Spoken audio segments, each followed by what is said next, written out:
सर्वेभ्यो नमो नमः। बच्चों, जैसा कि हम सभी जानते हैं कि शरीर को स्वस्थ रखने के लिए शारीरिक स्वच्छता के साथ साथ हमारे पर्यावरण को भी स्वच्छ और प्रदूषण रहित होना बहुत ही आवश्यक है। लेकिन आजकल देखा जा रहा है कि प्रदूषण दिनों दिन बढ़ता ही जा रहा है।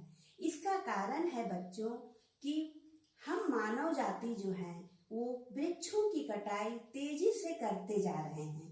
बिना सोचे समझे वृक्ष को काटते जा रहे हैं और यही कारण है कि हमारा पर्यावरण जो है वह संकट में आ गया है और हमारा जीवन भी संकट में आ गया है। अगर हम सुरक्षित जीवन चाहते हैं, सुरक्षित रहना चाहते हैं, तो हमें पर्यावरण को बचाना होगा। और पर्यावरण को बचाने के लिए बच्चों वृक्षों को कटने से रोकना बहुत ही आवश्यक है। अगर आवश्यकता के लिए वृक्ष काटा भी जा रहा है तो हमें उससे अधिक पेड़ पौधे लगाने चाहिए, तभी हमारा जीवन जो है वह सुरक्षित रह सकता है। इसी संदेश को लेकर बच्चों आज का पाठ आपका जो है वह है शेमुशी भाग 1 का एकादश पाठ, जिसका नाम है पर्यावरणम। तो चलिए आज हम इस पाठ को पढ़ते हैं। आप लोग अपनी अपनी पुस्तकें हाथ में ले लें और जहां मैं पढ़ती हूँ वहां पर आप भी ध्यान से देखें और समझने का प्रयास करें। प्रस्तुतो अयम पाठ्यांशः पर्यावरणम पर्यावरण विषयकः लघु निबंधो अस्ति। यह जो प्रस्तुत पाठ्यांश है यानी कि पर्यावरणम, यह एक लघु निबंध है। लघु निबंध नामक एक विषय से लिया गया है। अत्याधुनिक जीवन शैल्यां प्रदूषणं प्राणिनां पुरतः अभिशाप रूपेण समायातम। अभी का जो जीवन शैली है, आधुनिक जीवन शैली, उसमें प्रदूषण प्राणियों के समक्ष एक अभिशाप के रूप में उपस्थित हो गया है। नदी नाम वारी मलिनम संजातम, नदियों का जल दूषित हो गया है। शनैः शनैः धरा निर्वनम जायमाना अस्ति, और हमारी जो पृथ्वी है, यह धरती है, वह धीरे धीरे वनों से विहीन होती जा रही है। यानी कि पृथ्वी से वन को धीरे धीरे काट दिया जा रहा है, वन को खत्म कर दिया जा रहा है। अंतरेभ्यो निःसरित वायुना वातावरणम विषाक्तम रुजाकारकम च भवति। और यंत्रेभ्यो यानी कि कल कारखानों से निकलने वाली जो वायु है, विषैली वायु है, वह जो है वातावरण को विषाक्त और रुजाकारकम, यानी कि रुजाकारक का अर्थ होता है बच्चों रोग को उत्पन्न करने वाला। तो कल कारखानों से जो धुआं निकलता है, जो विषैली गैसें निकलती है, वह हमारे वातावरण को विषाक्त यानी कि विषैला और बीमारी उत्पन्न करने वाला बना रहा है। वृक्ष अभावात् प्रदूषण कारणात् बहुनां पशु पक्षिणां जीवनम एवं संकट आपन्नम दृश्यते। और वृक्षाभावात्, वृक्षाभावात् का यहाँ पर अगर बच्चों संधि विच्छेद करेंगे तो होगा वृक्षा अभावात्, यानी कि वृक्ष के अभाव से, वृक्षों के काटे जाने से, वृक्षों की कमी होने से क्या हो रहा है, प्रदूषण बढ़ रहा है। और प्रदूषण के बढ़ जाने से बहुत सारे पशु पक्षियों का जीवन ही संकट में दिखाई पड़ रहा है। बहुत सारे पशु और पक्षी जो है वो संकट में पड़ गए हैं। वनस्पति नाम अभाव दशायां न केवलम वन प्राणी नाम अपितु अस्माकं समेषामेव जीवनम स्थातुं नैव शक्यते।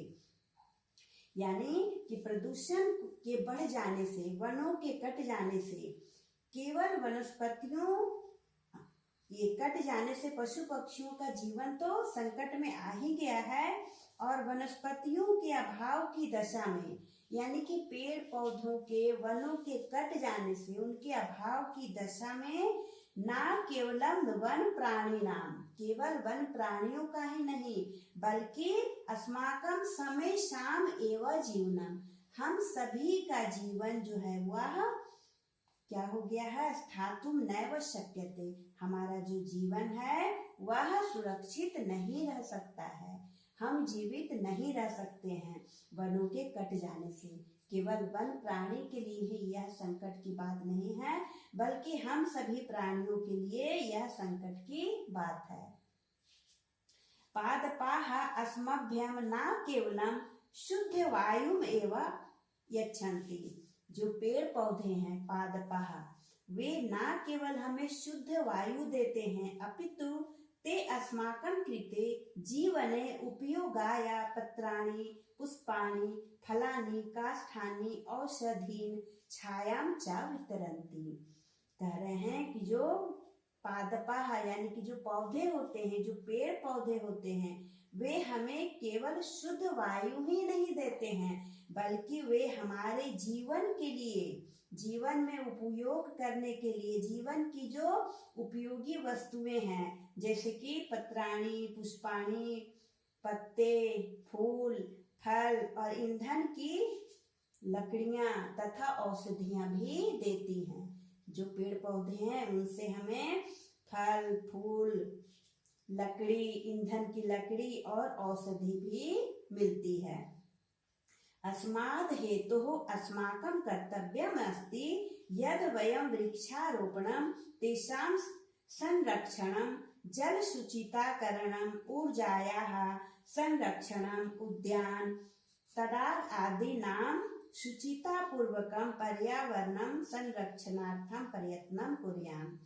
यानी कि पेड़ पौधों से हमें फल मिलता है, फूल मिलता है, ईंधन की लकड़ियां मिलती है, जलावन की लकड़ियां और औषधियां मिलती है और खाने पीने की जितनी वस्तुएं हैं वे सभी हमें पेड़ पौधों से ही मिलती हैं। इसलिए हमें उनकी रक्षा करनी चाहिए, उनकी रक्षा करना हमारा कर्तव्य है। इसके लिए हमें अधिक से अधिक वृक्षारोपण करना चाहिए, वृक्ष लगाने चाहिए, पेड़ पौधे लगाने चाहिए और उनका संरक्षण करना चाहिए। केवल लगा देने मात्र से ही हमारा कर्तव्य पूरा नहीं हो जाता है बल्कि पेड़ पौधों को लगाकर हमें उसे भली भांति सींचना चाहिए, उसका संरक्षण करना चाहिए और जल को शुद्ध करना, ऊर्जा का संरक्षण करना, उद्यान तड़ाग आदि को शुद्ध रखना, पर्यावरण की सुरक्षा के लिए प्रयत्न करना हमें चाहिए। अगर हम इन सब की सुरक्षा करेंगे, रक्षा करेंगे, तभी हमारा जो पर्यावरण है वह संरक्षित हो सकता है और जब पर्यावरण सुरक्षित होगा तभी हम भी सुरक्षित रह सकते हैं। अनेन नैव अस्माकं सर्वेषां जीवनम अनामयम सुखावहं च भविष्यति, और इसी के द्वारा अनेन एव, इसी के द्वारा हमारा जो जीवन है, हम सभी का जो जीवन है वह अनामयम और सुखी, अनामयम कहा जाता है बच्चों जिसमें कोई रोग ना हो, यानी कि रोग रहित। आमयम का अर्थ होता है रोग और ना आमयम यानी कि जो रोग रहित हो। तो जब हम पर्यावरण की सुरक्षा करेंगे, उनका संरक्षण करेंगे, तभी इसी के द्वारा, पर्यावरण के द्वारा ही हमारा जो जीवन है वह रोग रहित और सुखी हो सकता है, होगा। इसीलिए हमें पर्यावरण की सुरक्षा करनी चाहिए। प्रकृति ही समेषां प्राणिनां संरक्षणाय यतते, प्रकृति जो है वह सभी प्राणियों के संरक्षण का उपाय करती है। प्रकृति हम सभी प्राणियों का संरक्षण करती है। इयं सर्वान् पुष्णाति विविधैः प्रकारैः सुख साधनैः च तर्पयति, और प्रकृति जो है वह विभिन्न प्रकार के साधनों से, सुख साधनों से हमें तृप्त करती है। हमें जो कुछ भी साधन मिलता है इसी प्रकृति से ही मिलता है, इसी पर्यावरण से ही मिलता है। पृथ्वी जलम तेजः वायुः आकाशः च अस्याः प्रमुखानि तत्वानि, यह जो तत्व है बच्चों, पंच तत्व जिसे कहा जाता है पृथ्वी, जलम, तेजः, वायु, आकाशः। ये जो पंच तत्व हैं, क्षिति, जल, पावक, गगन, समीरा, ये जो हैं इसके प्रमुख तत्व हैं। किसके? प्रकृति के 5 प्रमुख तत्व हैं। पृथ्वी, क्षिति कहा जाता है पृथ्वी को ही, पृथ्वी, जल, तेजः यानी कि अग्नि, वायु, हवा और आकाश, ये पंच तत्व हैं और प्रकृति के ये 5 प्रमुख तत्व हैं। तान एव मिलित्वा पृथक्तया व अस्माकं पर्यावरणं रचयन्ति। और तान एव यानी कि तानी एव मतलब यही 5 तत्वों से मिलकर या अलग से, मिलाकर या अलग से, मिलित्वा का अर्थ हुआ बच्चों मिलाकर, इसमें त्वा प्रत्यय है, मिलित्वा है ना, इसमें त्वा प्रत्यय है, मिलाकर। तो इन्हीं 5 तत्वों को मिलाकर या अलग से हमारा जो पर्यावरण है उसका निर्माण होता है। यही 5 तत्वों से, इन्हीं 5 तत्वों से पर्यावरण की रचना होती है। आव्रियते परितः समन्तात् लोकः अनेन इति पर्यावरणम्। यह जो लोक है, यह जो संसार है, वह जिससे घिरा हुआ है, चारों ओर से जिससे घिरा हुआ है वही पर्यावरणम है। उसी को हम लोग पर्यावरण कहते हैं। इसको बच्चों अगर हम संधि विच्छेद करेंगे तो होगा परि जोड़ आवरणम। परि का अर्थ होता है चारों ओर से और आवरण यानी कि घिरा हुआ, ढका हुआ। तो यह लोक जो है, यह संसार जिसके द्वारा चारों ओर से घिरा हुआ है वही पर्यावरण कहलाता है। यथा अजात शिशुः मातृगर्भे सुरक्षितः तिष्ठति तथैव मानवः पर्यावरण कुक्षौ। कहा जा रहा है कि जिस तरह से अजात शिशु ऐसे को कहा जाता है जो कि अजन्मा बच्चा है, जिसका अभी जन्म नहीं हुआ है, तो वह जिस प्रकार माता के गर्भ में जन्म से पहले सुरक्षित रहता है, उसी प्रकार मानव जो है, हम सभी मानव इस पर्यावरण के गर्भ में सुरक्षित रहते हैं। जिस तरह से अजन्मा शिशु, बच्चे का जब तक जन्म नहीं होता है तब तक वह माता के गर्भ में सुरक्षित रहता है, उसे किसी बात का डर, किसी चीज का भय नहीं होता है। उसी प्रकार हम सभी मानव भी पर्यावरण के गर्भ में, कुक्षौ कहा जाता है गर्भ को, उसी के गर्भ में हम लोग क्या रहते हैं? सुरक्षित रहते हैं।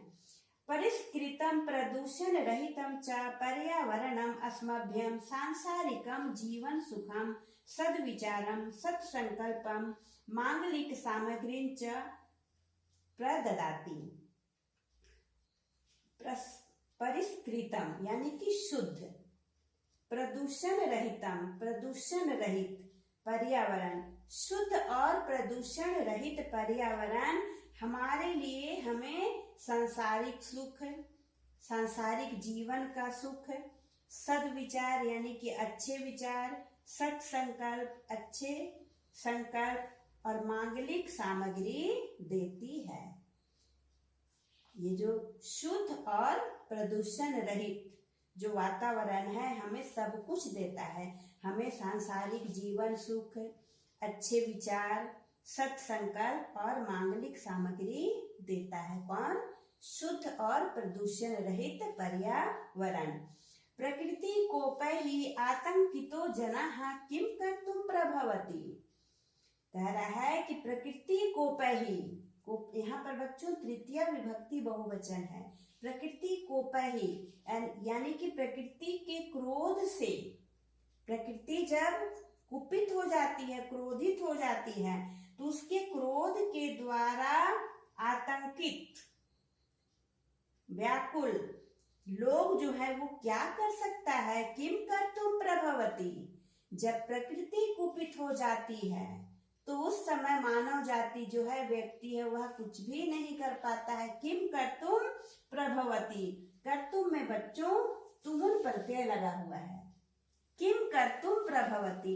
जब प्रकृति सताने लगती है तो व्यक्ति कुछ भी नहीं कर सकता है। प्रकृति किस तरह से सताती है, किस तरह से कुपित होती है? जल प्लावन ही, अग्नि भय ही, भूकंप ही, वात्या चक्र ही, उल्कापात आदि भिश्च संतप्तस्य मानवस्य कवा मंगलम।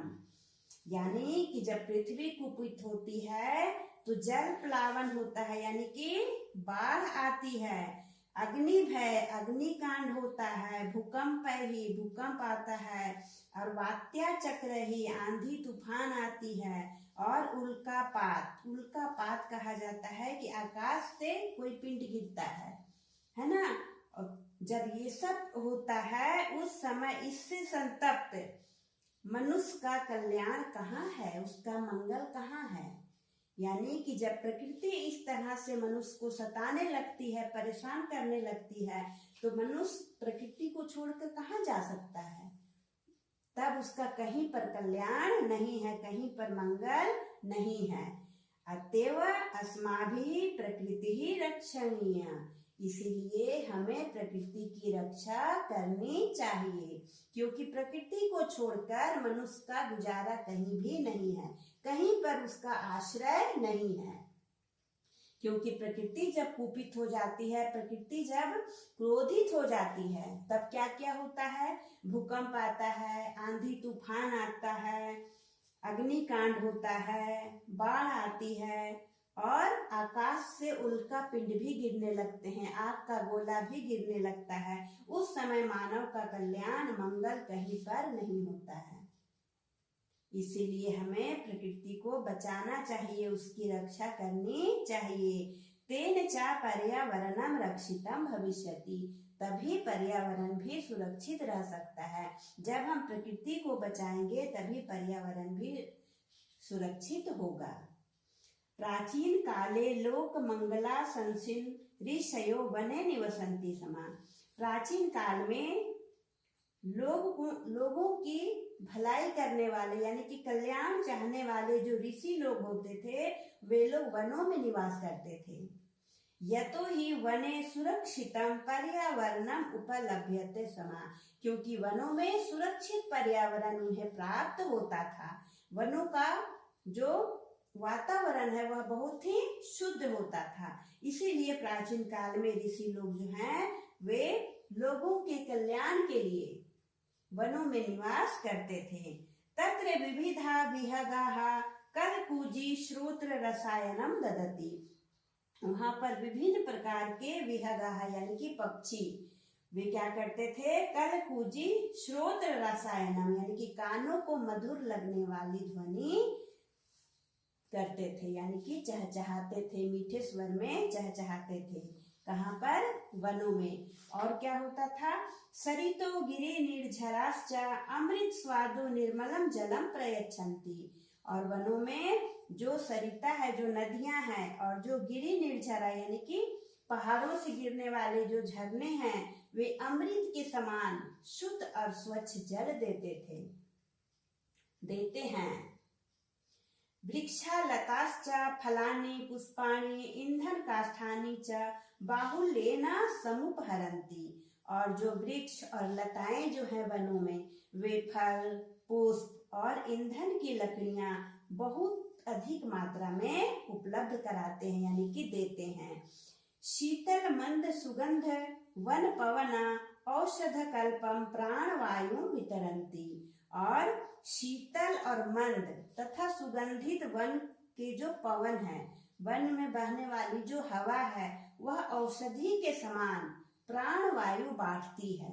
यानी कि प्राणवायु कहा जाता है बच्चों ऑक्सीजन को, क्योंकि ऑक्सीजन को ही हम लोग श्वास के द्वारा अंदर लेते हैं और हम जीवित रहते हैं। अगर पृथ्वी से ऑक्सीजन गैस खत्म हो जाए तो हम जीवित नहीं रह पाएंगे, इसीलिए ऑक्सीजन को प्राणवायु कहा जाता है। तो वनों में बहने वाली जो हवा होती है वह शीतल होती है, सुगंधित होती है, और वह औषधि के समान प्राणवायु वितरित करती है यानी कि बांटती है। वहां पर अधिक मात्रा में ऑक्सीजन होता है, क्योंकि वहाँ वनों में पेड़ पौधे अधिक होते हैं, इसीलिए वन का वातावरण जो है वह शुद्ध और स्वच्छ होता है। इसीलिए पहले जमाने में, प्राचीन काल में ऋषि मुनि लोग वनों में ही निवास करते थे। परंतु स्वार्थ अंधो मानवः तदेव पर्यावरणम अद्य नाशयति। लेकिन अब क्या हो रहा है कि स्वार्थ में अंधे होकर जो मानव हैं उसी पर्यावरण का नाश करने लगे हैं आज के युग में। प्राचीन काल में लोग उसकी सुरक्षा करते थे, वहां पर रहते थे, आश्रय लेते थे, लेकिन आज मानव जाति जो है वो स्वार्थ में अंधा हो गया है, और स्वार्थ में अंधा होकर उसी पर्यावरण को नाश करने में लग गया है। स्वल्प लाभाय जना बहुमूल्यानि वस्तुनि नाशयन्ति। और स्वल्प लाभाय, अल्प लाभ के लिए, थोड़े से लाभ के लिए लोग जो हैं वे बहुमूल्य वस्तुओं को नाश करने में लग गए हैं। जो कि वन में जितने भी बहुमूल्य वस्तुएं हैं, पेड़ पौधे काफी बहुमूल्य होते हैं, तो मनुष्य जो है अपने स्वार्थ के लिए, थोड़े से लाभ के लिए, अल्प लाभाय, थोड़े से लाभ के लिए बहुमूल्य वस्तुओं का नाश कर रहे हैं। जनाः यंत्रागाराणां विषाक्तम जलम नद्याम निपातयन्ति। और लोग क्या कर रहे हैं, कल कारखानों के जो विषाक्त विषैले जल हैं, दूषित जल हैं, उसे नदियों में बहा रहे हैं, नदियों में गिरा दे रहे हैं। तेना, तो उससे हो क्या रहा है, तेना मत्स्य आदि नाम जलचराणाम च क्षणेन एवा नाशो भवति। और विषाक्त जल जब नदियों में बहाया जाता है तो उससे क्या होता है, जलचर जो होते हैं, जलचर कहा जाता है बच्चों जल में रहने वाले जीव, है ना, जले तिष्ठन्ति इति जलचराः। तो जब नदियों में विषाक्त जल को प्रवाहित कर दिया जाता है, गिरा दिया जाता है, बहाया जाता है, तो जलचर जितने होते हैं, जो जल में रहने वाले जितने जीव होते हैं, उनका क्षणेन एव नाशो भवति, पल भर में उनका नाश हो जाता है। नदी जलम अपि तत् सर्वथा अपेयम जायते। और उसके कारण होता क्या है, नदियों का जल भी पीने योग्य नहीं रह जाता है, अपेयम जायते, यानी कि दूषित हो जाता है, तो पीने योग्य नहीं रह जाता है। मानवाः व्यापार वर्धनाय वन वृक्षान निर्विवेकम छिन्दन्ति। मानव जो है, अभी के मानव अपने व्यापार को बढ़ाने के लिए, है ना, अंधाधुंध वृक्षों की कटाई कर रहे हैं। निर्विवेकम यानी कि बिना सोचे समझे लगातार वृक्षों को काटते जा रहे हैं। तस्मात् अवृष्टि ही प्रवर्धते। और उसके कारण अवृष्टि की वृद्धि हो रही, यानी कि वृष्टि नहीं हो रही है, क्योंकि बारिश जो होती है बच्चों, वह पेड़ पौधों के द्वारा ही होती है। तो पेड़ पौधे काटे जा रहे हैं, वनों को काटा जा रहा है, तो सूखा जो है वो बढ़ रहा है, अवृष्टि की वृद्धि हो रही है। वन पशवश्च शरण रहिता ग्रामेषु उपद्रव्यम विदधति। और क्या हो रहा है, जंगलों के काटे जाने से वन में रहने वाले जो पशु होते हैं, वे शरण रहित होकर के ग्रामों में उपद्रव मचाते हैं, क्योंकि वन जो है उनका घर है, उनका निवास स्थान है, और मानव जाति जो है उसी वन को काट रहे हैं, काट कर खत्म कर रहे हैं, तो उनका तो आश्रय छिन गया। तो वे लोग आश्रय पाने के लिए ग्रामों में आ जाते हैं, और आ करके गांव के लोगों को परेशान करते हैं। जैसा कि आप लोग बच्चों हमेशा सुनते भी होंगे कि हाथी गांव में घुस गया और कई के घरों को उजाड़ दिया, खेतों को उजाड़ दिया, कितने लोगों को मार दिया। ऐसी खबरें प्रायः देखने और सुनने को मिलती है। तो इसका क्या कारण है कि हाथी जंगल छोड़ करके गांव में घुस जाते हैं, शहरों में आ जाते हैं? यही कारण है कि उनके वन को, उनके आश्रय को हम लोग जो है खत्म कर रहे हैं, धीरे धीरे खत्म करते जा रहे हैं, पेड़ों को काट रहे हैं, वनों को खत्म करते जा रहे हैं। तो उसका यही दुष्परिणाम है कि जंगली जानवर जो है अब शहरों में प्रवेश करने लगे हैं और लोगों को परेशान करने लगे हैं। शुद्ध वायुरपि वृक्ष कर्तनात् संकटापन्नो जायते। और वृक्षों के काटे जाने से शुद्ध वायु भी अब शुद्ध नहीं रह गई है, वह भी दूषित होती जा रही है। एवं ही स्वार्थ अंध मानव ही विकृतिम उपगता प्रकृति ही एवं सर्वेषां विनाश कर्त्री भवति। और इस प्रकार स्वार्थ में अंधे मानवों के द्वारा इस प्रकृति को विकृत किया जा रहा है, और जब प्रकृति विकृत हो जा रही है तो वही प्रकृति सभी के लिए विनाशकारी हो जा रही है, क्योंकि हम प्रकृति को विकृत बना रहे हैं और विकृत होकर के वही प्रकृति हमारे लिए विनाशकारी बन रही है। विकृतिम उपगते पर्यावरणे विविधाः रोगाः भीषण समस्याश्च संभवन्ति। और प्रकृति के विकृत हो जाने पर, दूषित हो जाने पर, पर्यावरण को प्रदूषण युक्त हो जाने पर क्या हो रहा है, विभिन्न प्रकार के रोगों की भीषण समस्या उत्पन्न हो जा रही है, यानी कि रोग उत्पन्न होने की संभावनाएं उत्पन्न हो जा रही है। तत् सर्वम इदानीं चिंतनीयम प्रतिभाति। और ये सभी इस समय चिंता का विषय है, सोचने योग्य बातें हैं कि प्रकृति को अगर हम लोग इस तरह से विकृत करेंगे, बर्बाद करेंगे, तो हम फिर कहाँ रहेंगे, हमारा जीवन सुरक्षित कैसे रहेगा। यह सभी सोचने वाली बात है, चिंता करने की बातें हैं। धर्मो रक्षति रक्षितः इति आर्ष वचनम। धर्म जो है वह रक्षित की रक्षा करता है, यानी कि रक्षित कहा जाता है जो धर्म की रक्षा करता है, धर्म जो है वह उसकी रक्षा करता है, यह कथन है इति आर्ष वचनम। इसको अगर संधि करेंगे बच्चों तो होगा इति आर्ष वचनम। आर्ष वचन कहा जाता है ऋषि के वचन को। ऋषि लोग जो बातें करते हैं, जो उनका वचन होता है, उसको कहा जाता है आर्ष वचनम। तो आर्ष वचन है कि धर्मो रक्षति रक्षितः। जो धर्म की रक्षा करता है, धर्म जो है उसकी रक्षा करता है। पर्यावरण रक्षणम अपि धर्मस्य एव अंगम इति ऋषयः प्रतिपादितवन्तः। और पर्यावरण की रक्षा भी धर्म का ही अंग है। धर्मस्य एव अंगम इति ऋषयः प्रतिपादितवन्तः। पर्यावरण की रक्षा करना भी धर्म का ही अंग है, ऐसा ऋषियों ने प्रतिपादित किया है। ऋषियों ने ऐसा कहा है कि पर्यावरण की रक्षा करना यानी कि धर्म की रक्षा करना, यह भी धर्म का ही एक अंग है। अतएव वापी कूप तडाग आदि निर्माणम, इसलिए वापी यानी कि छोटा जलाशय, कूप कुआं, तडाग तालाब आदि का निर्माण करना, देवायतन विश्राम गृह आदि स्थापन चा, यानी कि मंदिर विश्राम गृह आदि की स्थापना करना, धर्म सिद्धे है श्रोतो रूपेण अंगीकृता।